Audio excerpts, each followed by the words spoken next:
ഇന്ന് നമുക്ക് വളരെ സിമ്പിളായിട്ടൊരു കടലക്കറി എങ്ങനെയാണ് ഉണ്ടാക്കുന്നതെന്ന് നോക്കാം. ഈ കടലക്കറി ഉണ്ടാക്കാനായിട്ട് വറുത്തരയ്ക്ക് ഒന്നും ചെയ്യേണ്ട ആവശ്യമില്ല. ഇത് വെള്ളക്കടല വച്ചിട്ടാണ് ഉണ്ടാക്കുന്നത്. അപ്പോൾ ഞാൻ ഇത് രാത്രി തലേദിവസം തന്നെ കുതിർക്കാൻ വേണ്ടി വച്ചിട്ടുണ്ടായിരുന്നു. രാത്രി നിങ്ങൾ കിടക്കുന്ന സമയത്ത് കുതിർക്കാൻ വേണ്ടി വെള്ളത്തിലിട്ട് വെച്ചാൽ രാവിലേക്കാകുമ്പോൾ നന്നായിട്ട് കുതിർത്തിരിക്കും. കുക്കറിലോട്ട് ഇട്ടതിന് ശേഷം 2 സവാള ചേർക്കാം. ഞാൻ തീരെ ചെറുതായതുകൊണ്ടാണ് 2 ചേർത്തത്. വലുതാണെങ്കിൽ 1 ചേർത്താൽ മതിയാകും. പിന്നെ ഒരു തക്കാളി ചേർക്കുക. ചെറിയ തക്കാളിയാണെങ്കിൽ 2 ചേർക്കുക. 3 പച്ചമുളക്, ചെറിയ കഷ്ണം ഇഞ്ചി, 2 വെളുത്തുള്ളി ചതച്ച് ചേർക്കുക.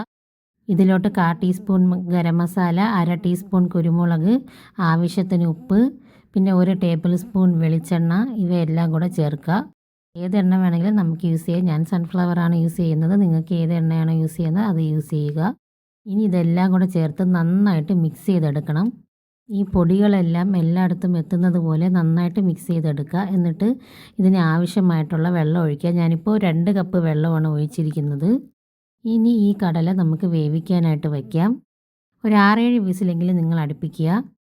അതിനുശേഷം കുക്കറിൻ്റെ പ്രഷറൊക്കെ പോയതിന് ശേഷം തുറന്നു കൊടുക്കുക. എന്നിട്ട് പകുതിയോളം കടലകൾ ഇങ്ങനെ നമുക്ക് ഒരു സ്പൂണ് കൊണ്ട് ഉടച്ചെടുക്കണം. ഇതുപോലെ ഉടച്ചെടുക്കുക. എന്നിട്ട് ഇതിലോട്ട് 1/2 കപ്പ് തേങ്ങാപ്പാൽ ചേർക്കുക. അര കപ്പോ 1/4 കപ്പോ മതിയാകും. കോക്കനട്ട് പൗഡർ ഉണ്ടെങ്കിൽ അത് വെള്ളത്തിൽ മിക്സ് ചെയ്തിട്ട് ചേർത്ത് കൊടുത്താലും മതിയാകും. ഞാനിവിടെ കോക്കനട്ട് പൗഡറാണ് യൂസ് ചെയ്തത്. അതുകൊണ്ട് തന്നെ എനിക്ക് വളരെ എളുപ്പം കാര്യങ്ങളൊക്കെ കഴിഞ്ഞു.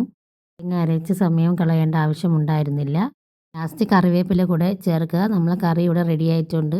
ഞാനിത് ദോശയുടെ കൂടെയാണ് കഴിച്ചത്. ഞാനൊരു യൂട്യൂബ് വീഡിയോ നോക്കി ചെയ്തൊരു പരീക്ഷണമാണ്. അത് സക്സസ് ആയിരുന്നു. Thank you.